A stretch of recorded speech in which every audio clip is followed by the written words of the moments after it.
Tudo bom, gente? Cá estamos nós para mais um vídeo do canal, onde a gente, na verdade, continua o vídeo lá da aula passada, que a gente estava conversando sobre proteínas. A gente falou lá sobre a estrutura dos aminoácidos, sobre a parte nutricional das proteínas.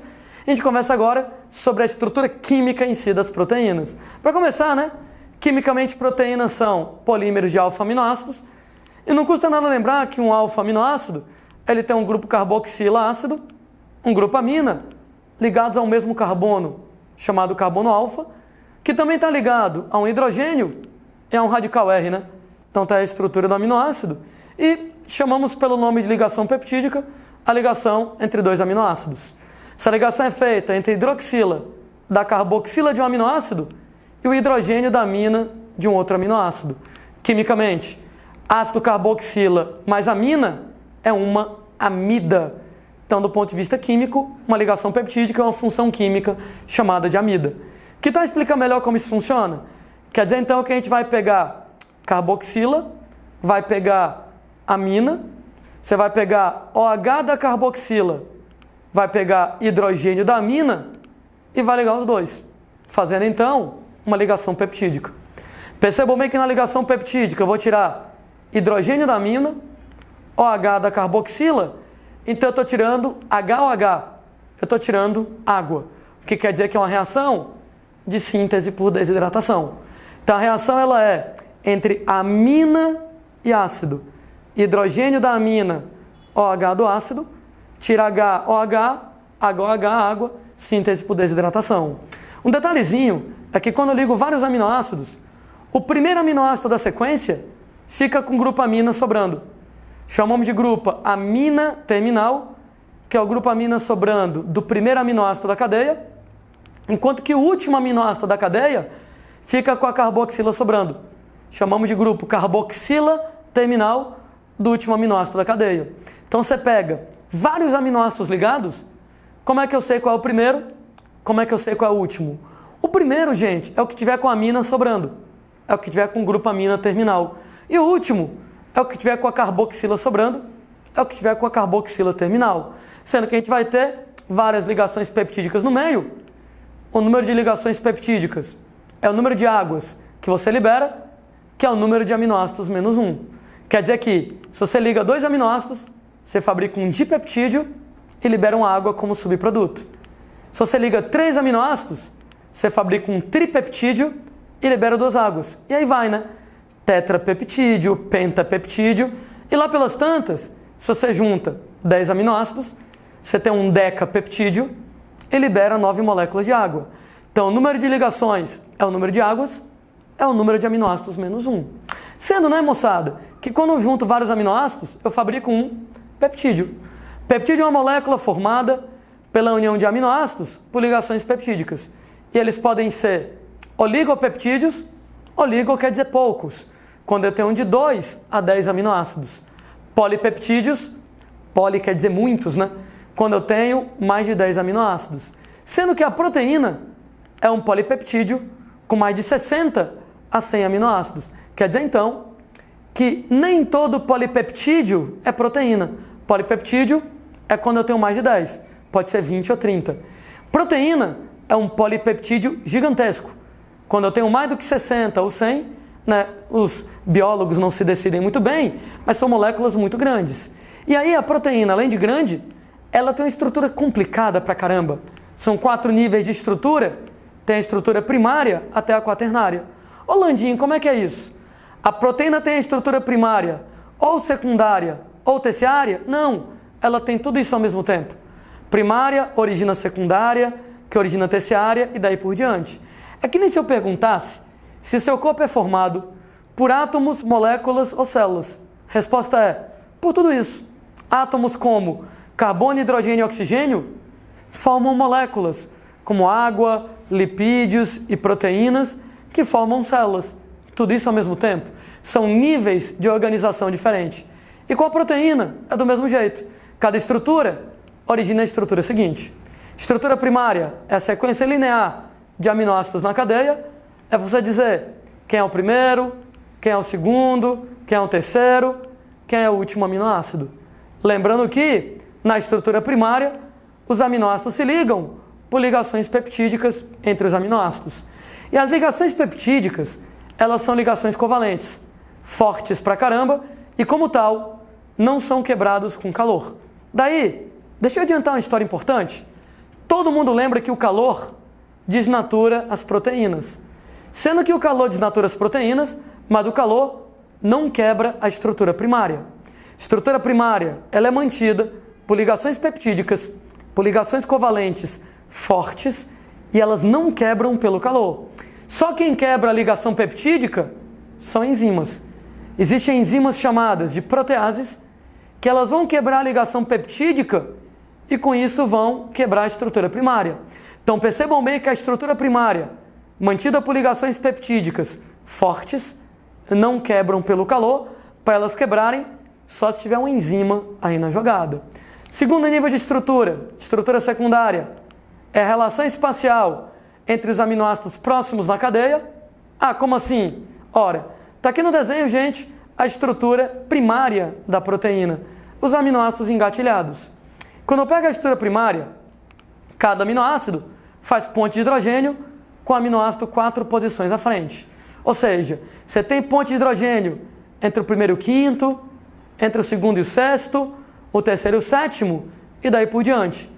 Como um aminoácido puxa outro, que puxa outro, que puxa outro, a cadeia começa a se enrolar no espaço e ela forma uma estrutura chamada de alfa-hélice, a estrutura secundária. Parece uma mola, parece um fio de telefone das antigas, um fio de interfone. Então o que vai acontecer é que cada aminoácido se liga com o aminoácido 4 posições à frente, um puxa o outro, que puxa o outro, que puxa o outro, que puxa o outro, e a proteína se enrola, formando uma espécie de mola, alfa-hélice, a estrutura secundária, aqui nesse caso. Sendo, moçada, que está aí a estrutura secundária, ela é mantida por pontes de hidrogênio entre o primeiro aminoácido e o quinto, entre o segundo e o sexto, e daí por diante. Lembrando que as pontes de hidrogênio, elas comparadas com as ligações covalentes, elas são fracas. Tanto é que elas quebram com calor. Daí vou logo adiantando, por que o calor desnatura as proteínas?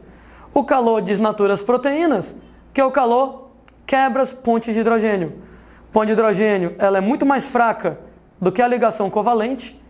Ela é fraca quando comparada à ligação covalente, ela quebra com calor. Então, a estrutura primária, ligação peptídica, forte pra caramba, não quebra com calor, enquanto que a estrutura secundária, mantida por pontes de hidrogênio, mais fracas, quebram com calor. Estrutura terciária, ela é o produto da relação espacial entre os aminoácidos distantes na cadeia e ela acontece devido à interação entre os radicais R. Como assim? Está aí a estrutura secundária, está aí a alfa-hélice e, como a ligação peptídica ocorre entre a amina de um aminoácido e a carboxila do outro aminoácido, os radicais R ficam expostos e podem interagir. Então pode notar que no esquema eu tenho a estrutura secundária em forma de fio de telefone, em forma de mola, e os radicais R, eles ficam para fora. Por exemplo, alguns radicais R incluem grupos SH, radicais SH, em um aminoácido chamado de cisteína. Olha outro grupo SH, né? Outro radical SH no aminoácido lá cisteína. Toda vez que eu tenho um SH e outro SH, eles podem interagir. Nós vamos ter a remoção de 2 hidrogênios, e quando eu fizer essa remoção de 2 hidrogênios, eu tenho a ligação covalente chamada de ponte de sulfeto, enxofre liga com enxofre. E o resultado, eu vou pegar enxofre daqui, e eles se ligam. Quando eles se ligam, eu tenho um dobramento da alfa-hélice, e esse dobramento da alfa-hélice origina a estrutura terciária. Um outro exemplo é que o radical R, ele pode ser NH2, ele pode ser COH.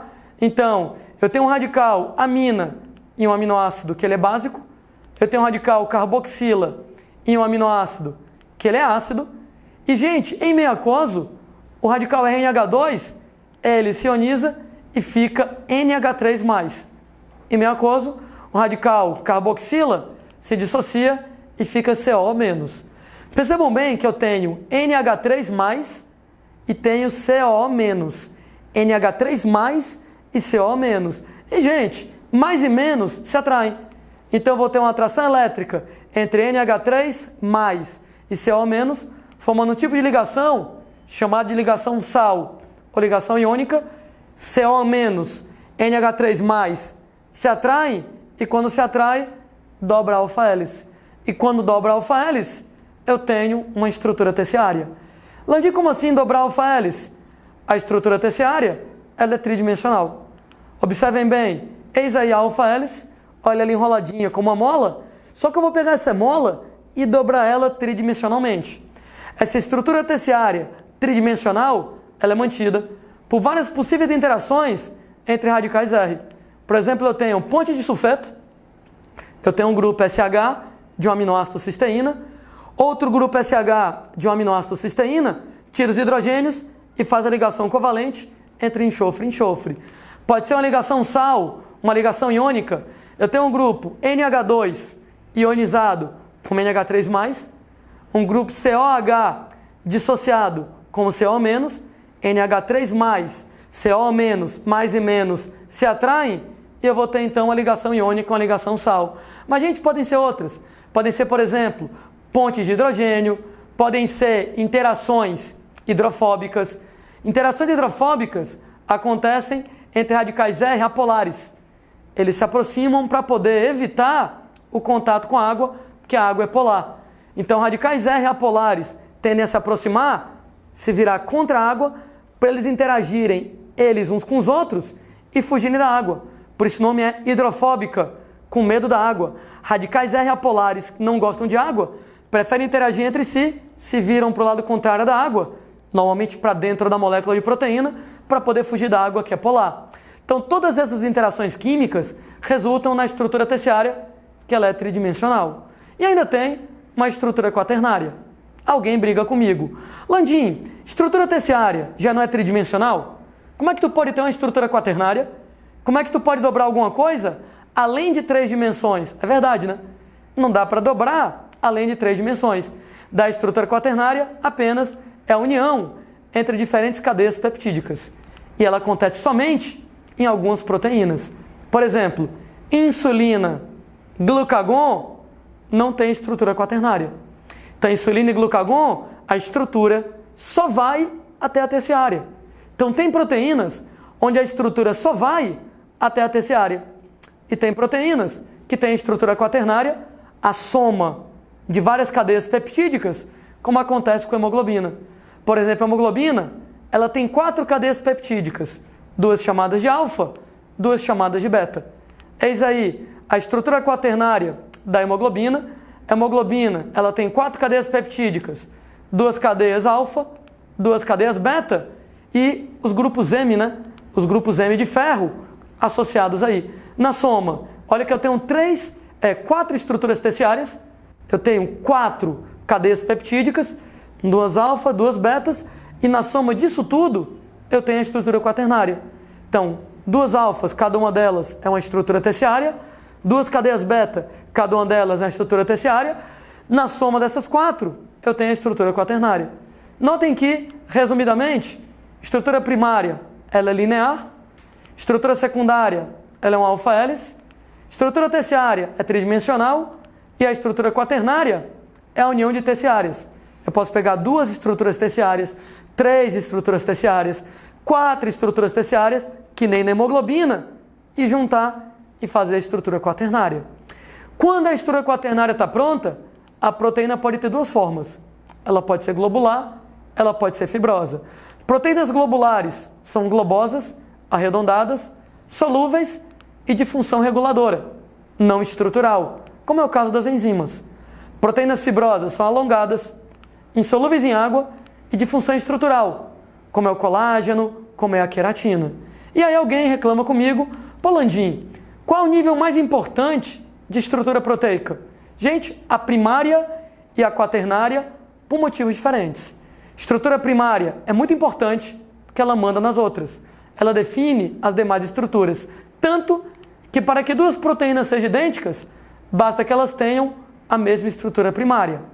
Ter a mesma estrutura primária quer dizer 3 coisas.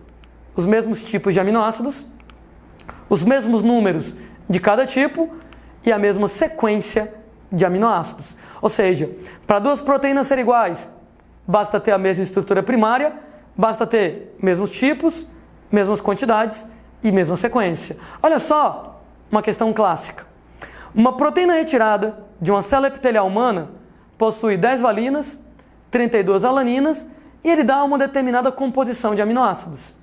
De células sanguíneas do mesmo indivíduo foi extraída outra proteína cuja hidrólise demonstrou ser formada, e olha o que é que ele diz: 10 valinas e 10 valinas, 32 alaninas e 32 alaninas, 14 treoninas e 14 treoninas, 27 histidinas e 27 histidinas, 49 glicinas e 49 glicinas, 24 lisinas e 24 lisinas. Ou seja, são os mesmos aminoácidos nas mesmas quantidades de cada.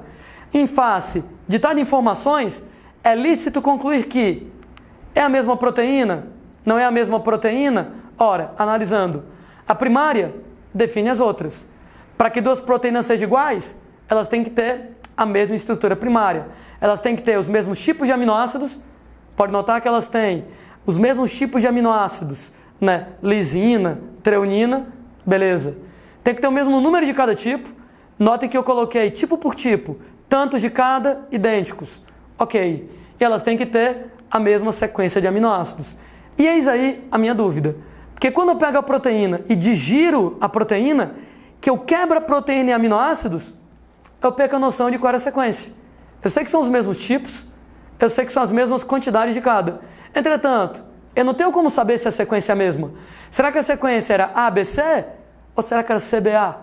Porque se a sequência for diferente, já são proteínas diferentes. No que eu digeri, eu perco a noção de qual era a sequência, então eu não tenho como saber se a proteína é igual ou a mesma. Ou seja, quando ele pergunta, é a mesma proteína ou não é a mesma proteína? Não sei. Pode se tratar de proteínas iguais ou diferentes. Somente a análise da disposição, somente a análise da sequência pode revelar se a proteína é igual ou se ela é diferente. Ou seja, mesmo número, mesmo tipo. Mas se eu não sei a sequência, eu não sei se as proteínas são as mesmas ou não. Estava comentando que a estrutura primária define as outras e que alterações na primária levam a alterações nas outras estruturas. Por isso que a estrutura primária é muito importante. Ela manda nas outras. Mexeu na primária, mexeu em todas. O exemplo mais tradicional disso para o vestibular é uma doença chamada de anemia falciforme.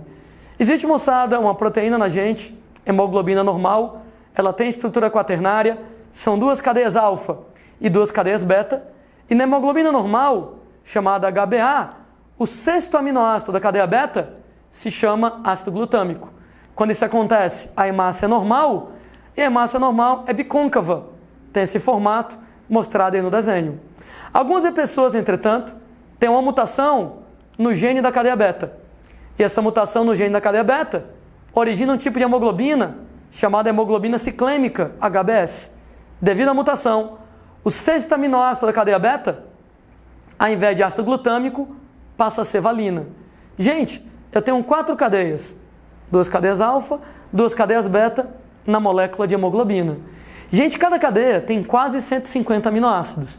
Eu troquei um aminoácido, inclusive só na cadeia beta. A cadeia alfa continua normal.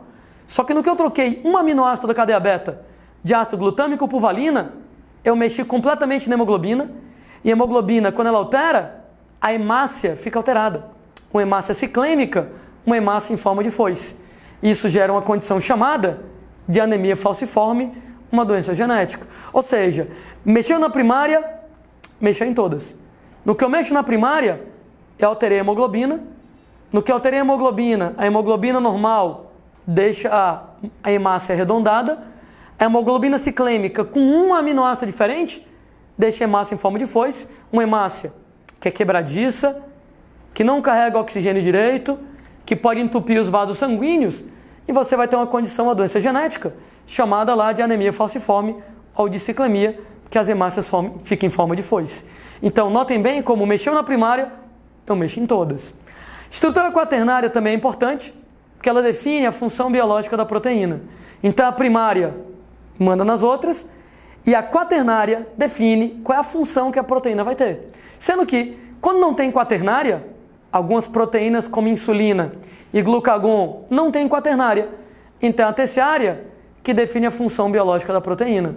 Em outras palavras, o último nível da estrutura define a função da proteína, seja ele se for o terciário ou o quaternário. Se tiver quaternário, quaternário, se não, terciário.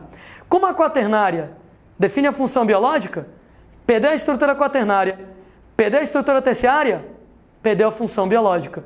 E o nome disso é desnaturação. O que é desnaturar? Desnaturar é quando a proteína perde a estrutura espacial, perde a estrutura quaternária, perde a estrutura terciária e com isso ela perde a função biológica dela. Dois fatores principais desnatura a proteína.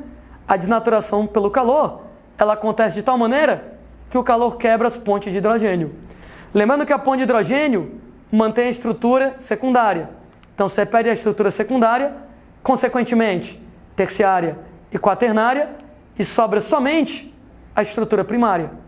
No que só sobra a estrutura primária, a desnaturação pelo calor é irreversível. Um ovo cozido nunca voltará a ser cru, uma carne assada nunca voltará a ser cru. E, gente, por que a desnaturação pelo calor é irreversível? Quando eu voltar para a temperatura original, será que as pontes de hidrogênio voltam? Voltam. Quando eu esquentei, eu quebrei as pontes. Mas quando eu esfriei, as pontes voltam. Só quando elas voltam na doida. Estava comentando com vocês que para formar a estrutura secundária, as pontes de hidrogênio não é na doida. Cada aminoácido faz ponte de hidrogênio com aminoácido 4 posições na frente. Primeiro com quinto, segundo com sexto, terceiro com sétimo, tudo organizadozinho, e a proteína se enrola para formar alfa-hélice. Só que, quando a proteína já está toda feita, que eu aplico o calor, eu quebro as pontes de hidrogênio e a proteína desenrola. Mesmo que eu esfrie, que eu volte à temperatura original, as pontes voltam, mas elas voltam na doida. No que elas voltam na doida, não é mais o primeiro com quinto, o segundo com sexto, o terceiro com sétimo. Os aminoácidos se ligam aleatoriamente. O primeiro com o 25º, o segundo com o 38º, o terceiro com o 49º, completamente aleatório. E o resultado, como as pontes de hidrogênio voltam aleatoriamente, a estrutura original não é recuperada. Então, quando eu esquento, o calor quebra as pontes. Quando eu esfrio, as pontes de hidrogênio voltam, mas elas voltam na doida. Elas voltam aleatoriamente. Então a proteína se enrola, mas não se enrola como era antes. A proteína estará irreversivelmente alterada. Um questionamento clássico sobre isso é: quem é mais nutritivo? Um ovo cru, onde as proteínas estão intactas, ou um ovo cozido, com as proteínas desnaturadas? Gente, na verdade, ambos têm o mesmo valor nutritivo. Por quê? Se no ovo cozido a proteína está desnaturada, por que o valor nutritivo é o mesmo? Importantíssimo, desnaturação não altera o valor nutritivo das proteínas. Porque uma vez que a proteína intacta ou desnaturada, ela é digerida, você fornece os mesmos aminoácidos. Notem que quando eu como uma proteína, não me interessa a estrutura secundária, nem terciária, nem quaternária. Só me interessa quais são os aminoácidos que ela tem, que quantidades e que tipos. Eu vou digerir. Eu vou pegar enzimas, quebrar as ligações peptídicas e quebrar aminoácidos. Como só me interessa quem são os aminoácidos, ora, o tipo de aminoácido e a quantidade é a estrutura primária, que é a mesma que fica mantida quando a proteína é desnaturada. Então, entre o ovo cru e o ovo cozido, mesmo valor nutritivo. Eu vou digerir os dois do mesmo jeito. No que eu vou digerir os dois do mesmo jeito, eu obtenho os mesmos aminoácidos na digestão. Então, dá no mesmo. Daí, aquele pessoal maluco que gosta de fazer vitamina com ovo cru, caramba, que nojento, é um bando de maluco. Porque, gente, ovo cru e ovo cozido dá no mesmo em termos nutritivos, né? Eu diria ainda que o ovo cozido tem 3 vantagens sobre o ovo cru. 3. Número 1, quando o ovo está cozido, a proteína está desnaturada. Quando a proteína desnatura, ela desenrola espacialmente. No que ela desenrola espacialmente, ela fica mais acessível para as enzimas digestivas. Então ela fica mais fácil de digerir. Então, primeira vantagem do ovo cozido sobre o ovo cru, é mais fácil de digerir. O calor desenrola a proteína. no que ela fica desenrolada, né? Facilita a ação das enzimas digestivas para digerir, o aproveitamento nutricional é mais completo. Segunda vantagem, quando o ovo passa pelo fiofó da galinha, pela cloaca da galinha, tem uma bactéria chamada salmonela.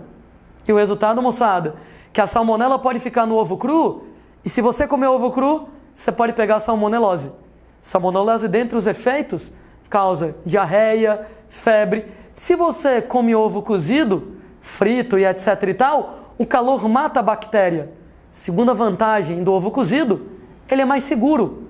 Ovo cru tem salmonela. No ovo cozido, eu matei a bactéria com calor, é mais seguro para eu comer. E terceira vantagem do ovo cozido sobre o ovo cru, é muito menos nojento. Comer ovo cru é nojento pra caramba. Daí, ovo cozido é mais bacana. O valor nutritivo é o mesmo, entretanto, é mais fácil de digerir. O aproveitamento nutricional é melhor. É mais seguro para você comer porque não tem salmonela e é bem menos nojento, o que acaba sendo a vantagem bacana. Outro fator que vai desnaturar proteínas, mudança de pH. Agora, por que a mudança de pH desnatura? Mudança de pH quebra a ligação em sal, leva à perda da estrutura terciária e, consequentemente, da quaternária, restando apenas as estruturas primária e secundária. E por isso, ela é reversível. Olha a diferença. Quando eu trabalho com calor, calor quebra ponte de hidrogênio na estrutura secundária.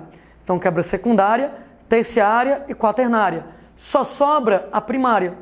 É por isso que quando eu resfrio, a primária não consegue recuperar a estrutura toda. Entretanto, quando eu trabalho com mudança de pH, eu vou quebrar ligações em sal, e as ligações em sal acontecem na estrutura terciária. Então, mantém a primária e a secundária.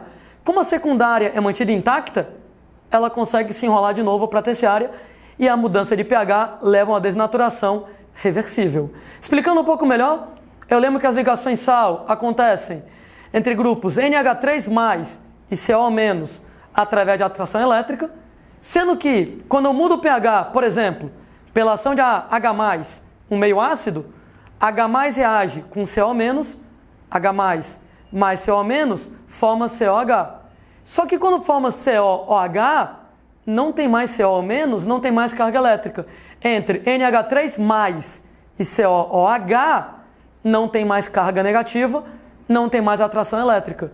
E se não tem atração elétrica entre NH3+ e COOH, a estrutura terciária acaba desdobrando. Por isso que mudança de pH desnatura. O H+ ataca o CO-, fica COOH, não tem mais carga negativa. Para atrair a carga positiva do NH3+, sem atração elétrica, a proteína desdobra. Quando retornar ao pH original, pela remoção do H+, COH volta a ser CO-. Quando o CO- volta a atração elétrica entre NH3+ e CO-. NH3 mais CO- atrai eletricamente, estrutura terciária volta a dobrar, recupera a estrutura original.